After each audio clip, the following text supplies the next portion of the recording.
a lot of us are loved, but don't feel loved. It's as though the cup of love has a lid on it, and my expression of love isn't quite getting in. The biggest factor, if I had to boil down all of happiness research into 2 words.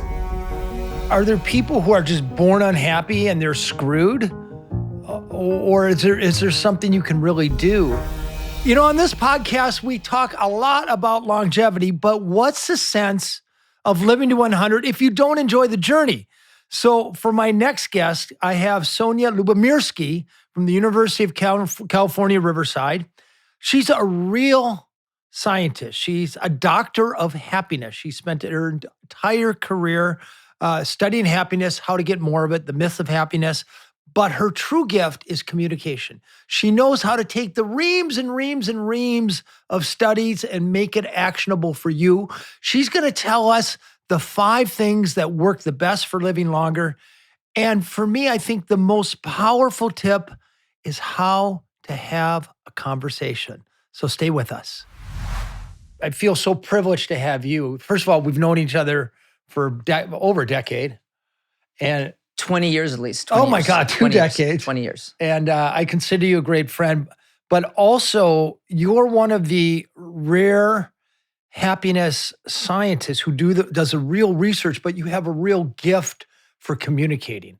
And as we all know, the great academics who can't get out of the academic jargon of and you're such a master at making it easy, making it understandable, putting it into books we all like to read. And I feel very blessed to have you. So thank you for. Thank you. Pleasure to be here to see you again, Dan.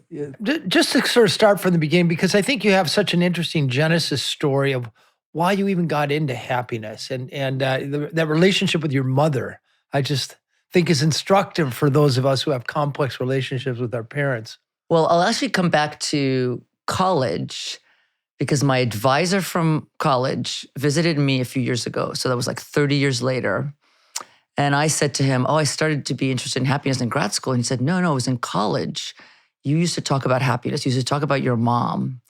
And that you used to talk about how unhappy your mom was and you didn't understand why and why were some people so much happier than others. So I didn't remember that when I was, 18, 19, 20, I was thinking about happiness. I did remember, I'm an immigrant from the Soviet Union. I do remember first coming to the US and being really shocked at how happy people looked just walking down the street. So that was another question I had in my mind. How is it that people on the streets in Moscow look all grumpy and gloomy? They weren't necessarily less happy, although, the surveys show that they are less happy than Americans. Those interests started early on. When I started getting deep into science, it was in longevity. And measuring longevity is pretty easy. It's you look at their birth and you look at their death and you do the math and you can do that at a population level. And but happiness is rather spongier, isn't it? Yes. So how do we measure happiness? If I tell you I'm happy, how do you know I'm really happy and I'm not just fibbing or drunk? I trust you. I know. I trust you. And so what happens is it's subjective. You're the only person who really knows how happy you are. Now we can use all kinds of measures. We can measure how often you smile, or whether the smile is authentic. It's a Duchenne smile. I can ask your partner or kids or colleagues how happy you are. And those would be nice, sort of, quote, more objective measures, but they're not any better. Or I could look at your brain. It turns out if you have more activation on the left side of your frontal cortex than the right side, that means you're probably happier. But that's just a correlate of happiness. So really there's no thermometer for happiness, right? So really the best measure is just to ask the person. And you might wonder, well, why? Yeah, do people fib? Maybe some do, but why would they? We find that most people are, pretty much know if they're a happy person. Maybe if you have some severe pathology and you're in denial, like you really don't know how happy you are, or you've lost your memory, but that's pretty rare. So we trust people. And then if I ask you several times in a row, if I ask you repeatedly, then we have a more reliable measure of happiness. So we have 340 million people in the United States, and there's 200 or so in the Soviet. How do how are you able to say they're actually really happier in the United States than the Soviet Union? Well, I don't do this kind of work, but basically what you do is you sample from a population, right? So you don't have to ask, just like, well, the US Census does try to get the whole population, but when we do surveys, like for political surveys or any kind of survey, we don't actually ask every single person. We ask a percentage of the population. If it's a high enough percentage, then we could be fairly confident that it's representative of the population. And so like the World Happiness Report, they go around and they give surveys to large numbers of people in different countries, and then they compute the mean. Now, that's still problematic, right? So what if people in Russia, when they answer how happy are you or how satisfied are you with your life or how often do you experience joy or sadness, what if they tend to kind of, I don't know, use the low end of the scale, or what if they don't like to kind of exaggerate? In other cultures, people like to exaggerate. That is going to happen. So there are biases inherent in these measures. Yeah, it's like Japanese, or they tend to be more sort of subtle and subdued, and Minnesotans very subtle. But if you're in Texas, you're much better. You're not as good as you're going to say you are. Right. So I don't really, and I don't often like to compare different countries or even different people. I think it's I don't know, it's maybe wiser to compare the same person across time.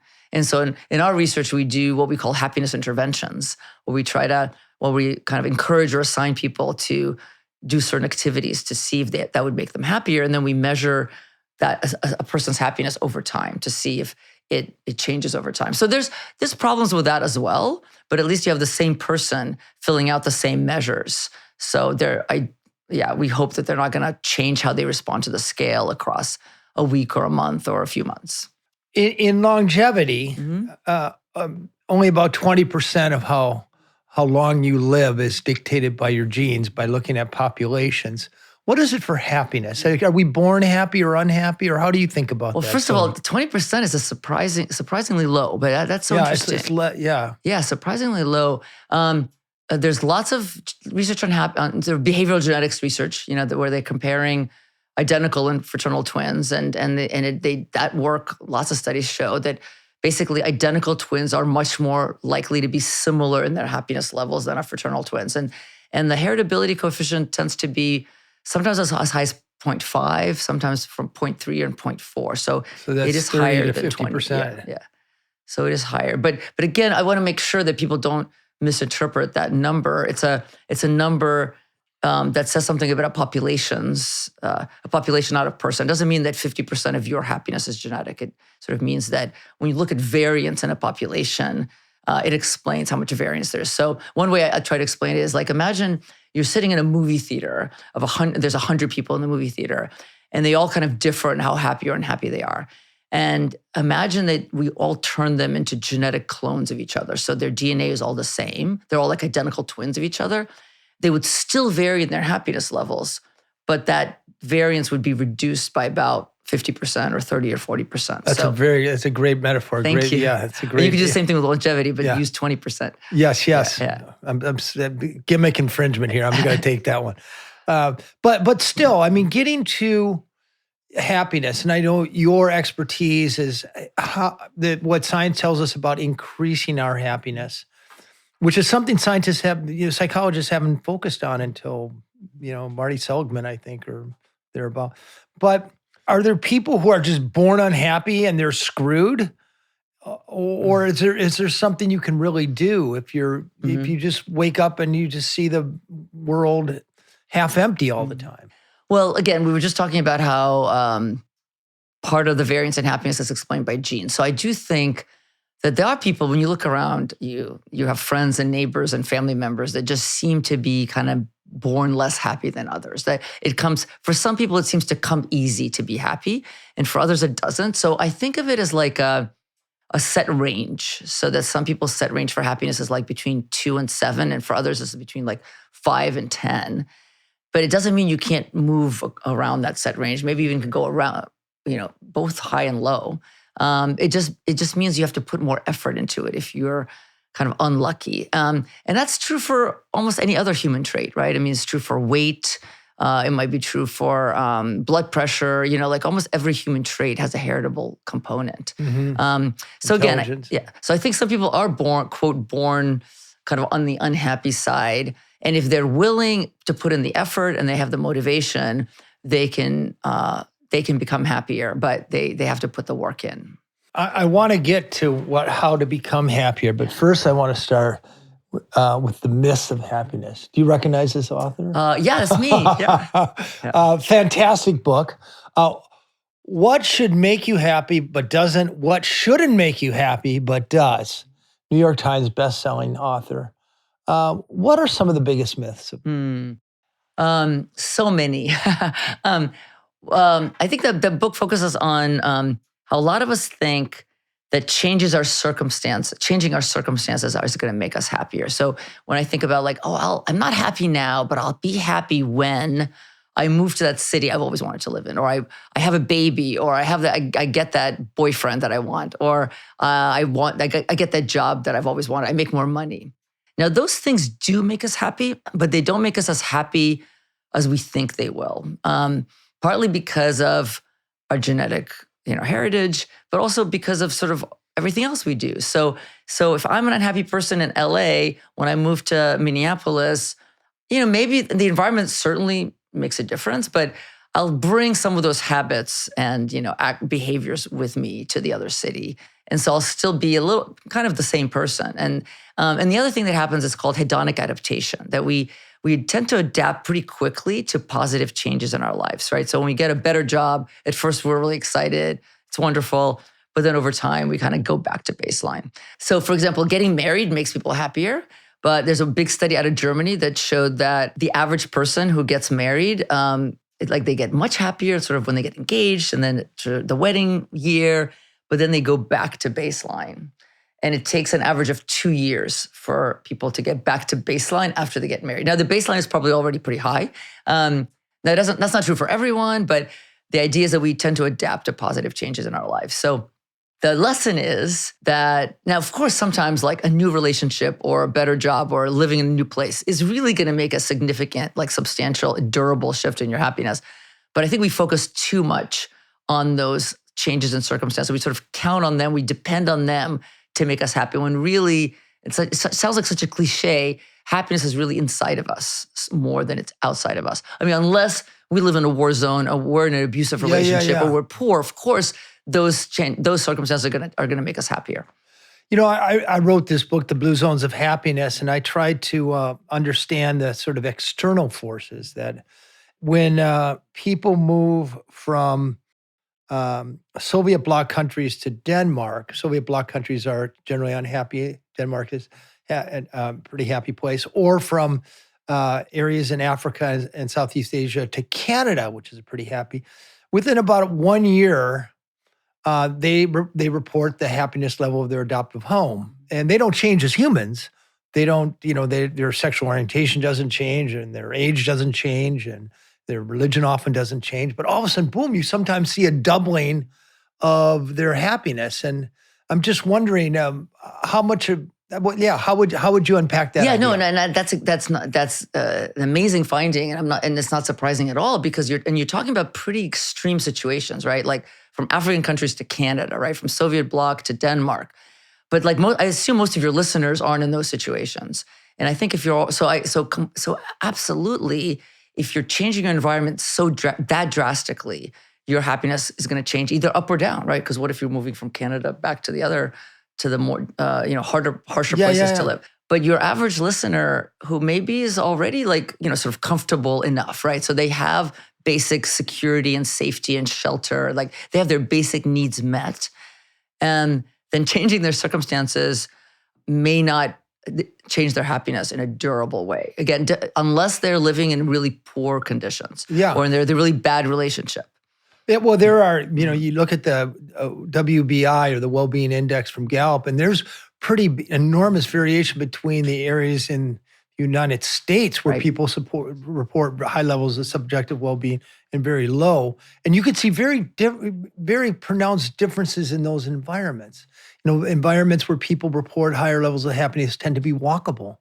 You tend to have easy access to nature, easy access to good food, and yeah, that's not surprising at all. Before the podcast, we were talking about was about the importance of community and places where you're just, interacting with other people a lot, all the time. I mean, I think that could really produce a substantial difference in happiness if you move to a place where you're more isolated and lonely to a place where you're interacting with lots of people. Absolutely. Soulless suburb to a Santa Barbara or Boulder where you bump into people all the time. And the other myth is children, right? Like people think I'm going to have children and be happier. Does it always turn out that way? Well, the answer is it depends. But yeah, I think we do have, again, most of these myths aren't they're not absolute myths. They're more like relative myths. It's just we think I like the relative myth. Yeah, it's like we think that children will make us happier than they actually do. But yeah, children may make us happier, and some research shows that they do. But if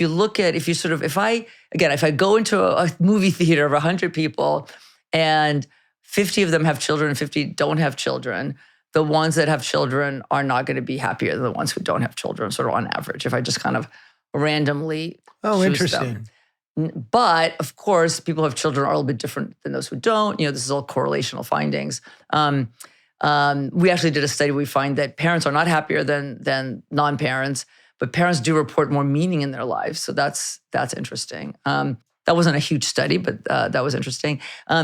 But we also have found that basically it depends. It depends. Do you have young children? Do you have babies, or do you have adult children? Do you have teenagers?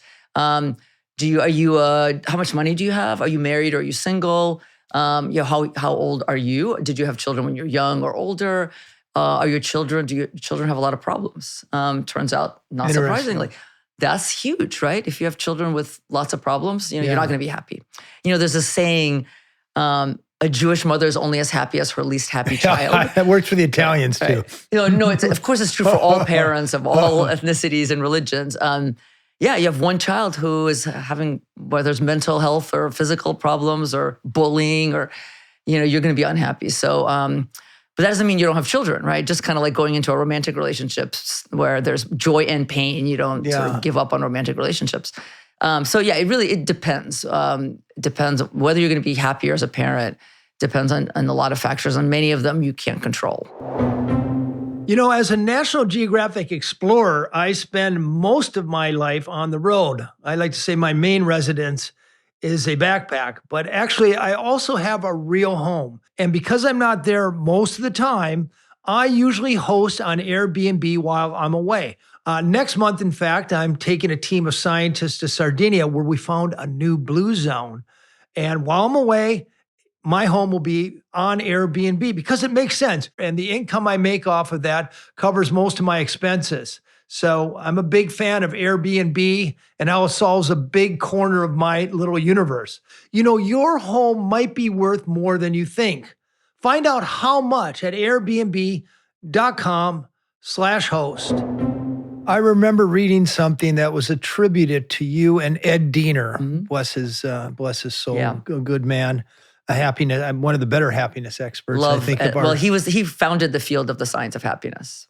We tend to think if we can just get this, we'll be happy. Or can we get that job, we'll be happy. Or if I can just get there's this home I want, which is on the perfect street with beautiful trees and then we're happy. And it doesn't work that way, does it? Yeah. Well, again, a couple of reasons. One, as I mentioned, hedonic adaptation, because once you get that house or that job, you eventually get used to it. And then you want a little bit more. Now, it's evolutionarily adaptive for humans to always want more, right? Because if we were sort of satisfied with this job or this garden or this house, we would just kind of, we would sort of relax and we'd be content and we wouldn't make effort towards more progress. But it can lead to unhappiness. Achieving our goals also leads to us to make different kinds of social comparisons, right? So at first we compare ourselves with people in our current sort of economic kind of status or the other people who have the same job as we do or have houses on our street. But then we move to the house in a much nicer, neighborhood. And now suddenly, the other houses are maybe even nicer than ours, right? So we kind of always want more. So again, It may be adaptive for us to want more, but it can lead to some unhappiness. I was just with Maria Shriver yesterday, who just wrote a book of poetry that became a #1 New York Times bestseller. And she has all these other achievements, news anchor and first lady, and runs a successful Alzheimer organization. I asked her if she's now happy, and she says, well, I feel like I'm checking all the boxes on happiness, but I always seem to have another box at the top. And I wonder how you reconcile this sort of striving for happiness and arriving at happiness. Does it ever really happen? Yeah, it's such a good question. Because I think there needs to be a balance, but striving is not a bad thing. Striving also makes you happy. So a lot of people thrive on that striving. And actually in one of my books, I talked about how a happy person is always looking forward to something around the corner, right? And so that could be part of the striving too. So maybe it just involves a reframing. So you reach a goal and you're happy to reach the goal. I think gratitude is really important. So you really appreciate that, and you really feel gratitude for where you are.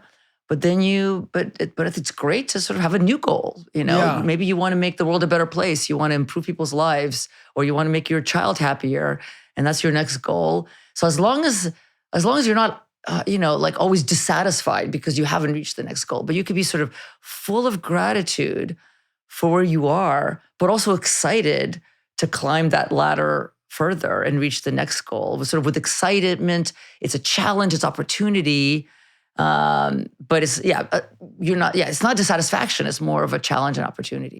I have this ongoing Fraser versus Ali fight in my brain between my father's life. My dad, bless him, he's just a wonderful man. He's 90 years old. He retired at age 60. So for the past 30 years, he's done little more than focus on his wife, his children, his grandchildren, and his garden. And he's completely content. And I, on the other hand, I biked across 5 continents. I'm doing Blue Zone. Now I'm doing a happiness thing and a podcast, and always kind of doing something. And I wonder if I should be fueling the sort of ongoing dreams or the success in the ever receding horizon, or if I had to be taking the same amount of effort and figuring out how to be content with a simpler life. Mm-hmm. What do you think? Well, I'll start with saying, my friends say, take the word should out of your life, right? So there's no shoulds. My intuition tells me there's just so many different, and also the science tells me. I used to rely completely on science, and now I find that I'm relying on kind of like science-based wisdom, right? Or science-based intuition. Yeah. I think intuition is important too. My intuition tells me there's just so many different ways to be happy. And for your father found a beautiful way to be happy, and you're a different person, and you have a different personality and different kind of energy, right? And so that's beautiful that you have a different way to be happy. Now, once you find that somehow you become dissatisfied with that, then you might consider changing. But if it's working, it's working. Happiness is just so important. I spent about 20 years of my life identifying parts of the world where people live the longest, and in blue zones. And I realized that the same things that are getting them to a healthy age 90 or 100 are joyous. They grow their own food, and they sit down to dinner at the family table, and they have a spiritual dimension. They go up to church or temple. They have friends, and they have plenty of time for friends. They walk places. They interact with nature. And that's what really, and you've been very generous, by the way, with your time and expertise with me. I just want to publicly thank you again. The importance of happiness when it comes to longevity. There's actually science that shows that if you can manage your life into more happiness, it actually adds years to your life expectancy. Absolutely. Tons of studies show that happier people live longer, or have fewer health conditions, or recover faster from surgery, or have less pain, have fewer heart attacks. If they have lung cancer, if you're happier, you live longer with lung cancer. Now, there's lots of theories and some evidence for why, because I think it's very complicated. There's probably multiply determined why that's the case. So I'm not surprised at all by what you said, which is that kind of the things that have been found to be related to longevity are also things that make people happy. I mean, I'd be very surprised if it was the opposite. So nature, community, peace, serenity. I assume, it's funny because I'm like you, I'm always doing a lot of things. So for me, a lot of meaning comes from product. I guess you could call it productivity and accomplishment, but you could call it something else, right? Because you could spend time with your children and feel, quote, like productive and accomplished, right? Because you're teaching them and making them, happier and healthier. So is that part of the, is that one of the factors that you have found for longevity? Sort of some kind of meaning, or like people are involved in something that gives them meaning? Yeah, they typically all have vocabulary for purpose. There's actually a word that, like Okinawa Ikigai or Plan de Vida in Costa Rica. So it's core to their language, not peripheral. Right. It's very clear that their responsibility, purpose isn't just, collecting sports cards or your favorite basketball team, or you like to knit. It's almost always has a component of responsibility for the family or responsibility for the community. Yeah, that part is way more important than we give it credit for. The type of things we tend to focus on in longevity: supplements, superfoods, rapamycin. They're all kind of short-term fixes, and they're things with enormous profit-making potential. And they don't tend to make your life any better. I think even if these longevity supplements actually worked, and by the way, none of them have proven to work in humans, in many cases, they would just prolong a shitty life, working really hard all the time. I think of these longevity bros in Silicon Valley, and they're not all bad, but, I often think they aim at the wrong target. But the things that really help you live longer and I think make you happier are knowing and living your sense of purpose, connecting socially, contributing, spending time with your kids, which it's hard to make money off that. The biggest factor, I would say, if I had to boil down all of happiness research into 2 words, I think the biggest factor in happiness is social connection. Sounds like it's one of the biggest, if not the biggest, in longevity too. So that I guess that would be my answer. You've done a lot of research and experimentation, and a lot of it is in sort of the positive psychology. Of all the research that you've innovated, what are the things that you're most proud of, or most you feel have been the biggest contribution into helping others? Well, for the last about 25 years, my students and I have been doing happiness interventions, which are like clinical trials, but instead of testing a vaccine or a medication, we test happiness strategies. And we mostly have focused on gratitude interventions, kindness interventions, and kind of social interaction interventions. So we ask people to express gratitude on a regular basis, see what happens. We ask people to do acts of kindness on a regular basis. And we ask people to just sort of act social. And all of those together. So I feel like the biggest contribution of those, first of all, it's nice to validate that, helping others makes people happier. Expressing gratitude, appreciation makes people happier. But the bottom line is all of those activities make people feel more connected, right? So when I write a gratitude letter to my boss, I feel more connected to her. When I do an act of kindness for you, I feel more connected to you. So then we started doing research on just asking people to act more social, just sort of have more social interactions, have a conversation. So I guess I'm really proud of that we've sort of, that's where we've landed on, that really the key to happiness is social connection. And what's the key to social connection? How do people feel connected? Well, you can feel connected when you're dancing with someone, right? You can feel connected through touch. You can feel connected through eye contact. But most people, at least in our culture, feel connected mostly by talking. That's kind of that's sort of the currency of our, And so we started studying conversation. So now we're doing studies where we're asking people just to talk to a stranger or talk to a friend. And then we started studying listening. So what's one of the keys to conversations is really good listening.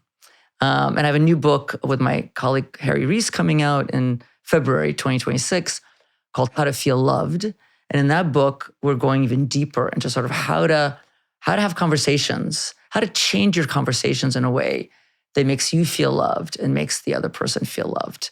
And that involves one of the keys is really good listening.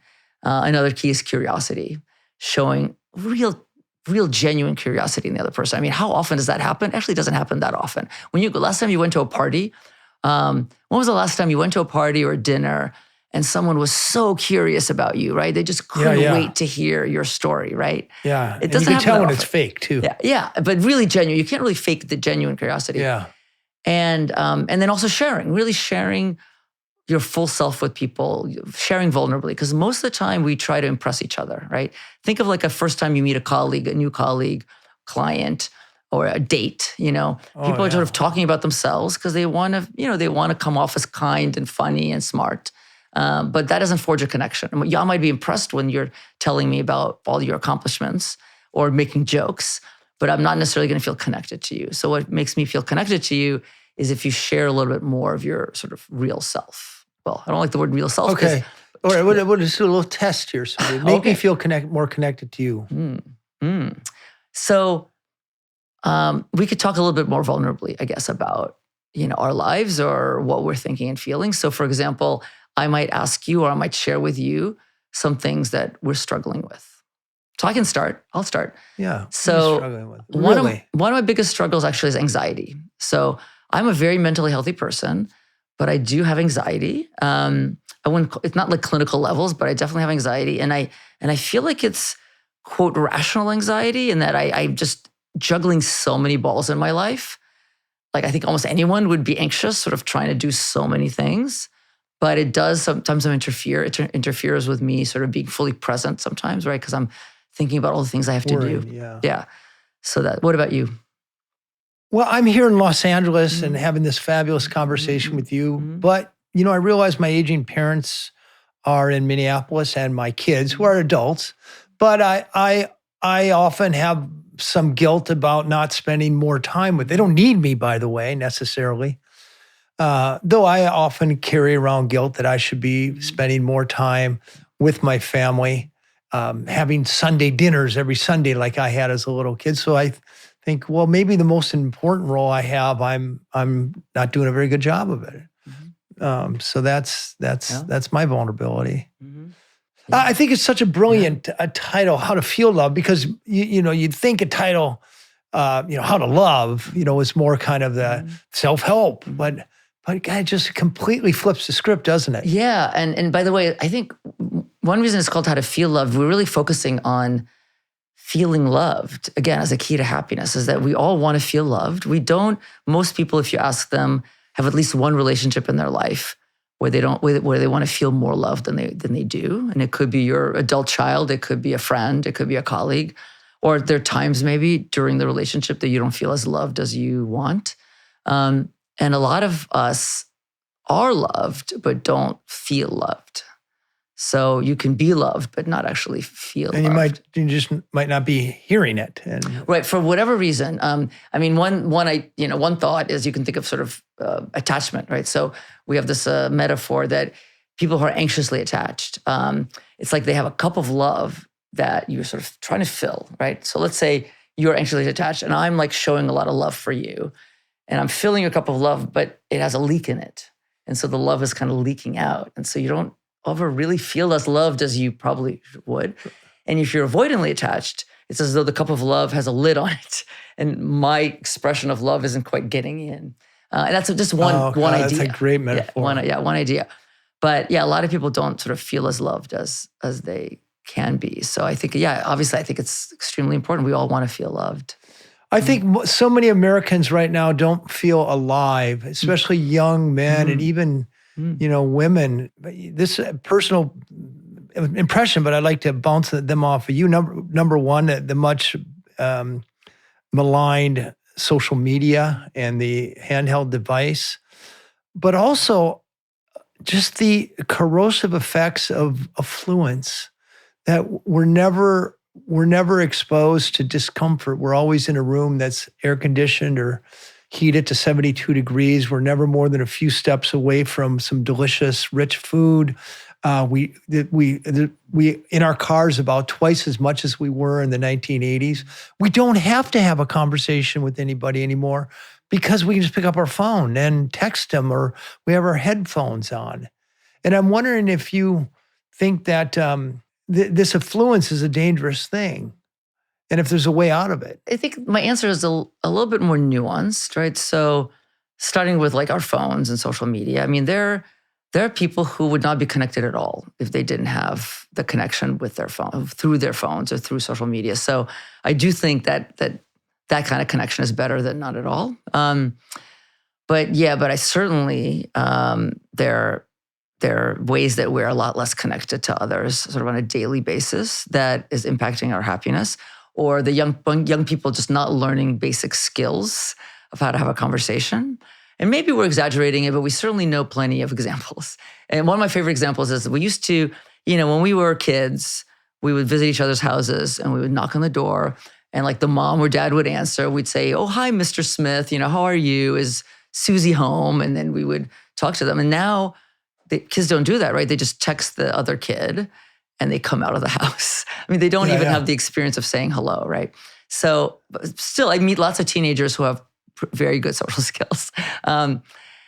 So it is sad that we're losing some people, and then with AI, we're gonna lose even more people, right? With AI companions, we've already lost, I think, a lot of young men to pornography.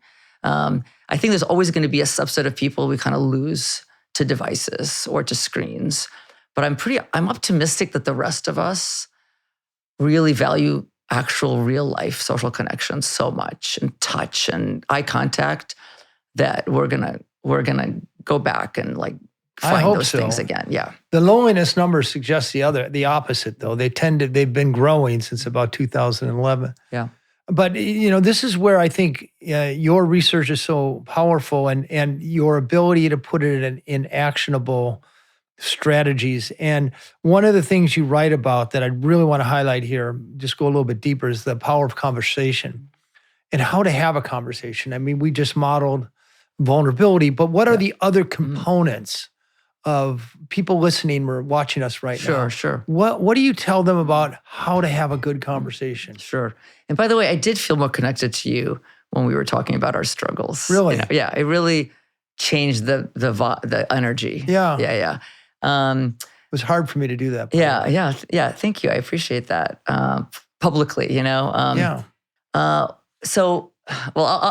mention I've gone on a number of first dates, for example, and I know how to have a good conversation, and I don't want to blame like men, because I'm sure this happens with women, but I just have my experiences with men. And most first dates, they just talk nonstop, and they don't ask me a single question. And I'm one of those people who's like very like authentic and real and honest. So several times I would just say, "Do you realize that in the last 45 minutes, you haven't asked me a single question?"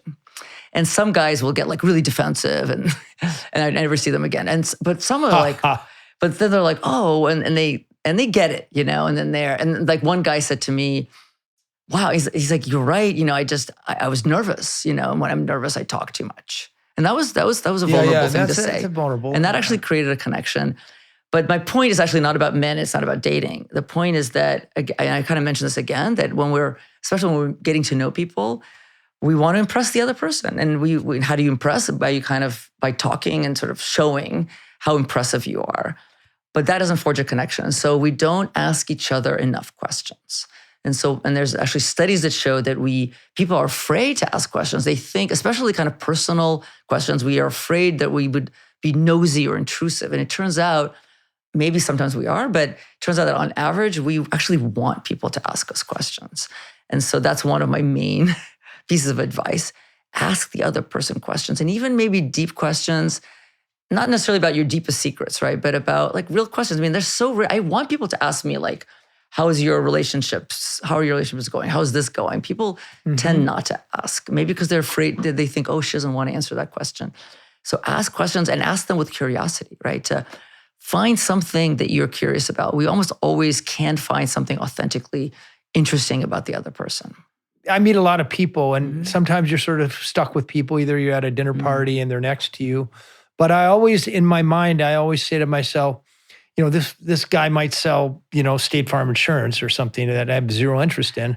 But I say to myself, there's something interesting about this guy, and I'll dig until he tells me. I just like to tell you a brief story. I happen to be invited to. This is going to sound braggy, but it's the truth. I happened to be invited to Buckingham Palace, and I got seated next to this woman who was incandescently interesting. And her name was Mercedes, and she's about 50 years old. And I was just drawn in. And she was telling us about the art and going into detail. And I said to her, "You are attractive in an intellectual way and magnetic. What's your secret?" I couldn't put my finger on it. And she said, "Give me a second to think about it, and I'll tell you." And a few minutes later, she tapped me on the shoulder. I said, "I think I realize what it is." She said, "I'm passionate. And you guys were asking me about what I'm passionate about, which is art." And so I think it's sort of important to have passions in life, I think. And we don't feel those enough all the time. Yes. And so a couple of things I want to say to that. I love that story. And by the way, also, she wasn't necessarily asking you questions, but she was telling stories in a passionate way. So I do think that's also very compelling and attractive, as you say. So people who are passionate I call it positive energy, right? So we're very attracted to positive energy. I also think positive energy is related to longevity, and I'd love to talk to you maybe at some other time more about that. I feel like the people that I know who are much older, but they carry themselves, they act like a much younger person. They have a lot of positive energy and aliveness. So I read a piece recently about how scientists should study aliveness, and you had mentioned that term as well. Sort of people who just feel alive, right? You feel vibrant, you have positive energy, you're passionate, and so I completely agree with you. I think it's very attractive, and we need to study it even more than we do. Yes. And I especially I think people who tune into this podcast, we almost always deliver that what exactly to do. There's an ocean of science, and a lot of it is interpretive and so forth, or couched in this jargon that nobody can understand except the writer and the writer's 8 colleagues. But of the actionable things you've discovered or things that you've intuited, because you have very good intuition. See, I listen. What besides social connection? I think social connection has been we've heard a lot about that, but you've come up with a number of nuanced things as well. Right, but I do want to start with that, which is, so actually I have a new newsletter about the science of happiness, and when people sign up, I literally give them my number one happiness tip. And the number one happiness tip is that if you could do one thing today to be happier, is go have a conversation with someone. And it could be with the barista, it could be with your mom, or it could be with your neighbor. And so I want to start with social connection. That's my number one happiness tip, is to have a conversation. I love it. In person. Can I do it on text? You can do it on the phone or video, but in person is best. Yeah. But I would say not text, I would say phone, video, or phone, or in person. We're going to bring this up a couple times, but it's called The Happiness Files, which I think I'm one of the first subscribers. Or anyway, it's at bit.ly/Dr. Sonja. That's Sonja.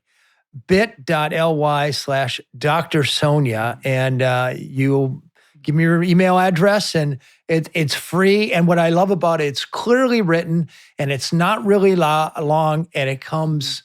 It's every 2 weeks. It doesn't overwhelm you. Yeah, exactly. Very short. Just these are kind of my latest insights from the science of happiness, take-home messages. So the first one is, if you could do one thing today or tomorrow, is have a conversation. But we also have some other kind of a little bit more nuanced newsletters or emails. Well, there was one I read recently that you can become extroverted by acting extroverted. Mm-hmm. Which I thought was extroverts tend to be happier than introverts. Right. But if you're born an introvert, well, what do you do? Well, it turns out you can act more extroverted. So we did a study for 1 week. We asked people to just simply act more extroverted. We actually didn't use the word extroverted because it has connotations in our culture, kind of more positive connotations. Hey there. So kind of be more sociable, assertive, energetic. And, wait. Just to drill down. Can you be a little bit more explicit what to do to act extroverted? We kind of had people define it themselves, but we used examples. So maybe if you're sitting at lunch with friends, like maybe try to say more, sort of speak up more, approach someone, call a friend. So sort of be more sociable, basically. And we found, I guess the surprise was that, first of all, we got huge effects. People got much happier during the week that they acted more extroverted. We also had a week that people were asked to act more introverted. And I believe in the power of introversion. I think introversion is a beautiful thing. I love Susan Cain's book about introversion, quiet. So we were actually surprised that acting introverted did not make people happy. But the biggest surprise was that introverts got just as happier as extroverts when they were asked to act extroverted. Because we thought that introverts might, not feel authentic, or they might feel kind of exhausted. Now, granted, it was only a week. And we didn't ask them to be the life of the party. They could sort of define it themselves. So to act more extroverted, maybe you could just sort of be a little bit more sociable or talkative than usual, a little bit more assertive than usual. But this is aligned with the theme that we've been really talking about, which is that having more social interactions, more conversations makes people feel more connected, which leads to more happiness. I think of two monkeys and two 5-year-olds. And a heavy bucket of water. Two monkeys will never figure out to each grab the handle and carry it together, but two 5-year-olds will figure that out. I remember there was some study about that, which suggested to me the sort of evolutionary hardwiring that we have to be social. And it's when we're retreat into our homes or our devices, we do something that's contrary to the programming we've evolved with over the absolutely. And actually, you're talking about some of the costs of affluence, and one of the costs, I remember listening to an NPR show, and they're talking about people living in bigger and bigger houses. And when you ask the average person, probably on the street in the U.S., would you like to live in a bigger house than you already live? And they'd probably say, sure. I'd love to have one more bedroom or more square footage. But these are people who are living in houses where they don't, this is kind of amazing to me, where they sometimes don't run into each other. Can you imagine a family living in a house and you don't run into each other on a daily basis, or maybe only once a day, as opposed to 20 times a day or 100 times a day? Now, I'm not advocating that my dad once in the Soviet Union told me his family and other families, I think it was 18 people lived in one room. Wow. And it was horrible, right? And no privacy at all. So we're certainly not advocating going back to those kinds of times. But anyway, so that's one cost, right? If you cut down social interactions. There's a famous study, Festinger and Back, where after World War II, there are World War II veterans that were living in this MIT dorm in Boston, in Cambridge. And they looked at how many friends and social connections people had depending on where they lived in this dorm. And people who lived near the staircase, or where they lived where people kind of walked by to get to their other rooms, God, I love this, had more friends. Isn't that great? I mean, it's kind of obvious, but true. So social interactions are so, so important. Well, my thesis, and a lot of people disagree with it, but I argue that most of our longevity, indeed our happiness, is the result not of our behavior, because trying to change our behavior for the long run fails for the majority of people almost all the time. But you can reshape your environment so you're nudged into more physical activity, more social activity. And you think of people who live in a soulless suburb who the only time they can bump into a neighbor is to trespass on their yard or walk in the street or drive to the mall. Whereas if you live in a connected, I live in the southern tip of Miami, and we have beaches full of people all the time. Every time I go to the beach, I bump into people. Every time I walk down the street, I live on a walkable street, I bump into people. And it's not every day, but a few times a week, it starts a conversation. And then once in a while, that conversation blooms into, well, let's get coffee. And then 4 or 5 of those let's get coffee blooms into, well, let's go biking together. And all of a sudden, the number of friends I have, and it's wholly the result of where I live. Yeah, absolutely. But not everyone can live in, I mean, hopefully we can structure more environments like that. But even if you don't live in a place like that, like I love parties. So have more parties, go to a party once a week.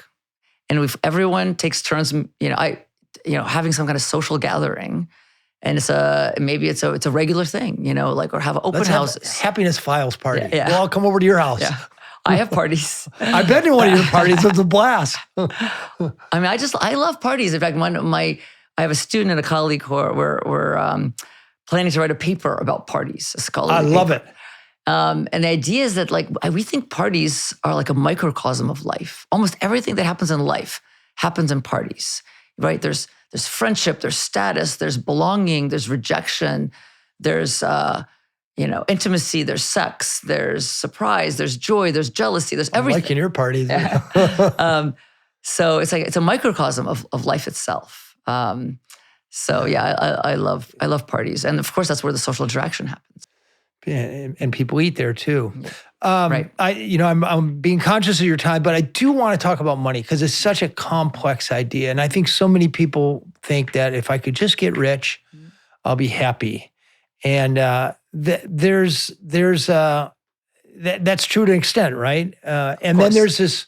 I hear it all the time, and I don't know how true it is anymore, about $150,000 is if you can make that much money, more money doesn't, diminishing returns anymore, or doesn't buy much happiness. But what's the current state of the science on money? Very nuanced question. I'll just give you some tidbits. Otherwise, it might be a 2-hour conversation. If your basic needs aren't met, more money absolutely makes you happier. So you need food, shelter, healthcare, all those things, security. hair So basically, products. money makes you happy if it keeps you from being poor, or it also serves as a buffer for, adversity or illness. But even at a higher level, more money does make people happier. So even at the highest levels, people who are richer are happier. Just not that much happier. Sort of, it's kind of a linear. It plateaus a bit. But why is that? One is it depends how you spend the money, right? So if you spend your money in ways that make you happy, then money absolutely makes you happy, right? So if you spend your money on helping others, right, making a social impact, having experiences, doing social things, right, taking your friends on trips with you, that makes you happier. If you spend your money on just possessions or things you put on a wall or in your garage, it makes you happier a little bit, and then you adapt and it might actually make you feel a bit empty, right? If you're spending it on just things.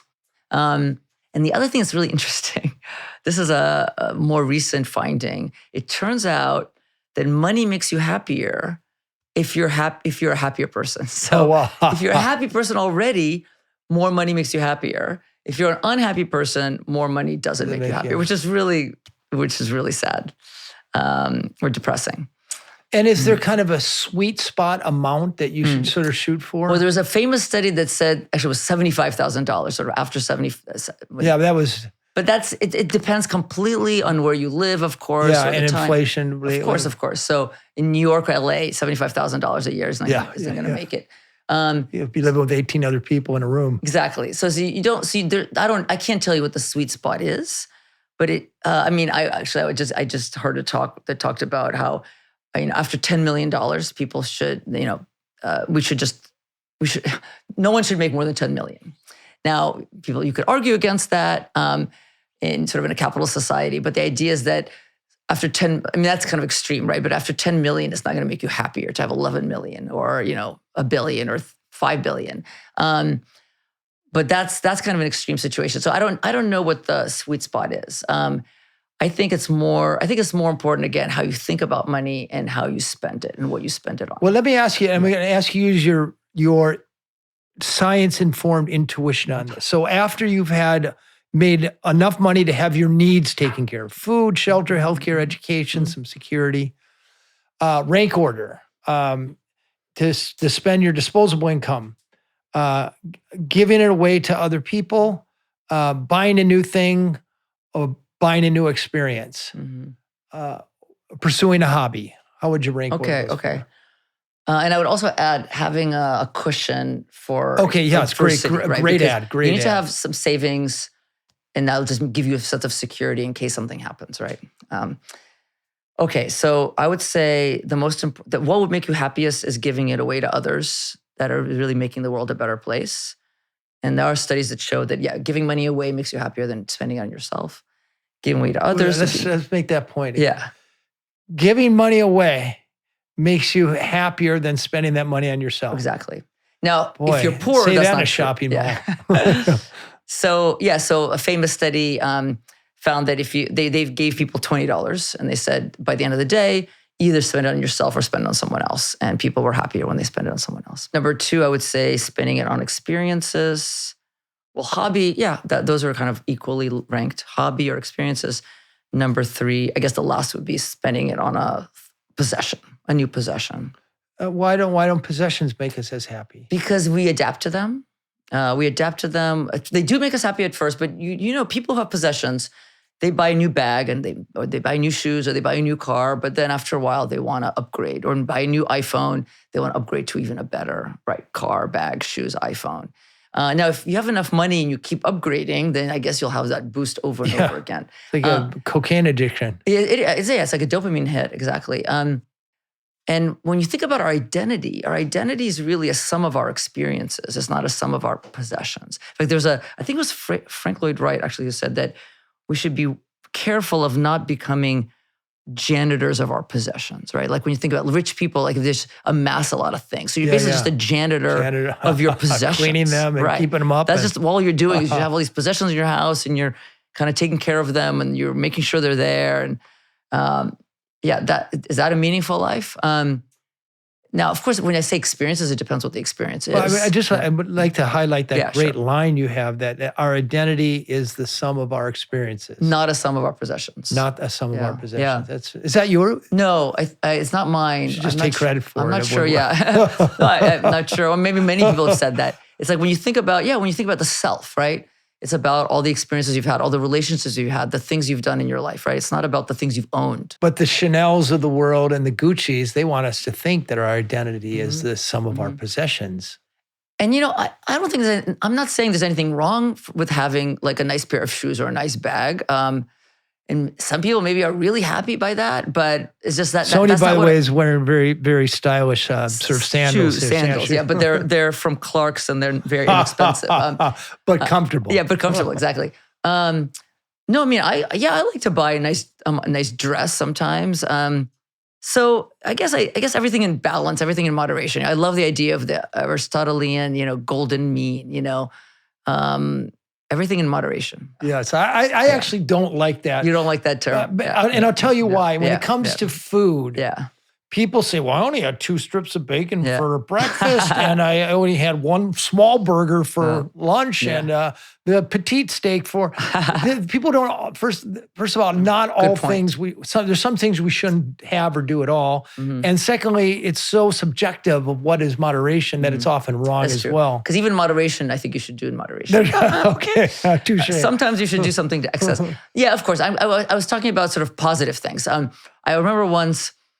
when the Harry Potter books were coming out, they're such great books.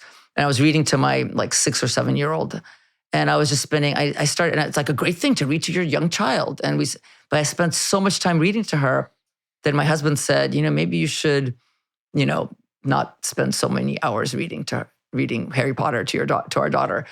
Because it was not in moderation, right? It was sort of too much. Like I was not doing other things that I should be doing.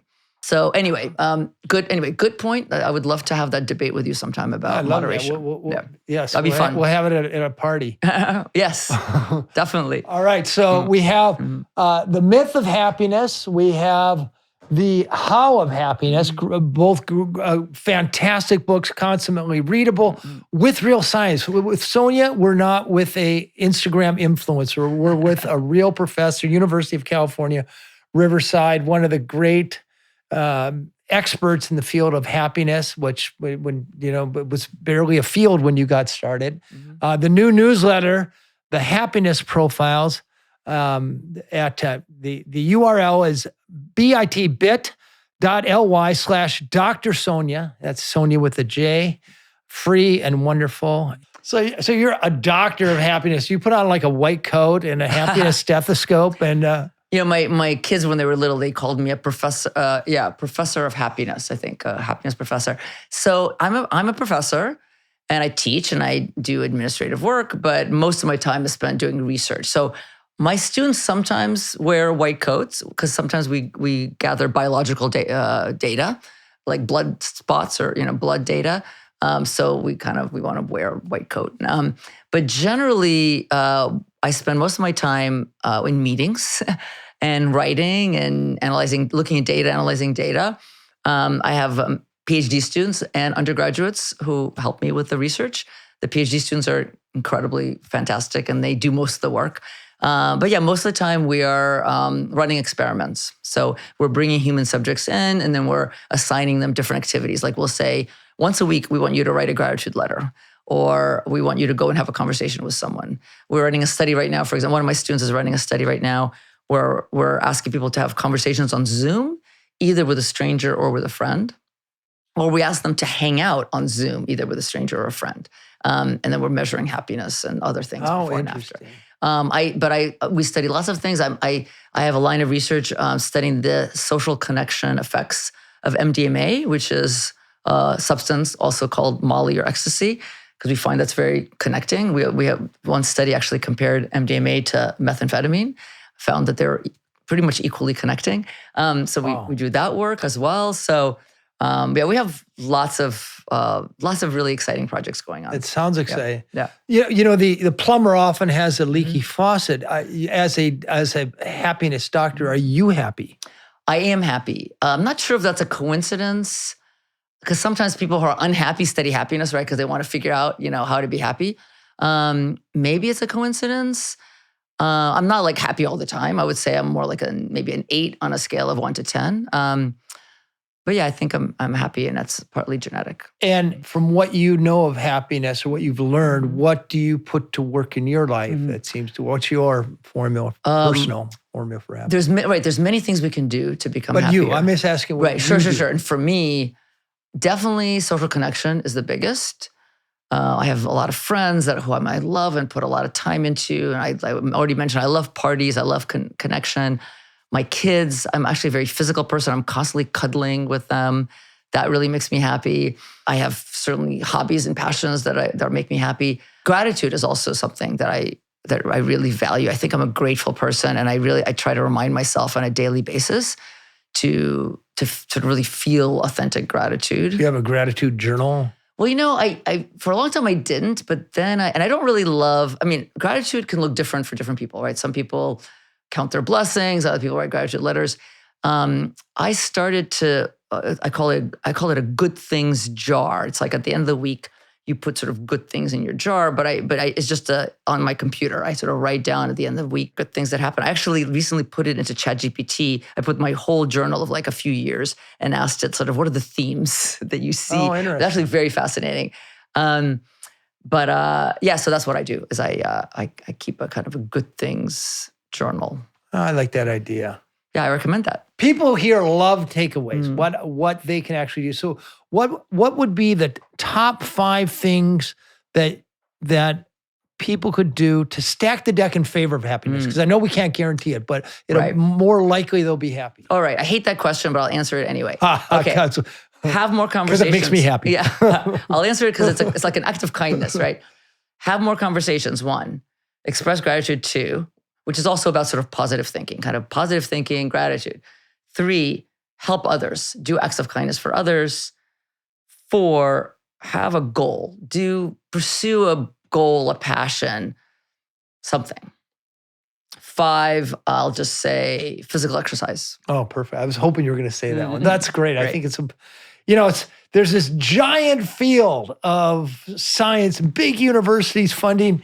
You summed up in 5 consummately human things that everybody can do. So thank you, Sonja. Thank you for your contribution to the world, and thank you for my smile right now. Thank you, Dan. It was a pleasure.